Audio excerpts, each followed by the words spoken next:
क्या हुआ? नहीं नहीं नहीं नहीं नहीं, बैठे रहने दो। क्या हुआ? आपको ध्यान है तुरिया नहीं जानता उधर ये तो काफी सूजे हुए पाँव आपके। ये एक पर्ची क्या पकड़ी हुई है? ये फिर बढ़वाई है।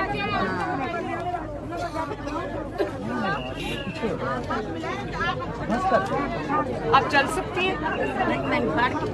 फट के ले जाते हैं। आओ लेके जाऊँ आपका इलाज, आप अभी कराते हैं आपका इलाज। पकड़ने दे, पकड़ने दे।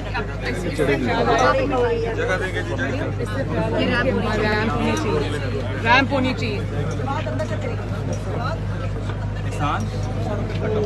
अली जान है, सलमान भाई, रैंप होना चाहिए। कई लोग नहीं चढ़ सकते सीढ़ियाँ, रैंप होना चाहिए। जी मैडम, नोट कर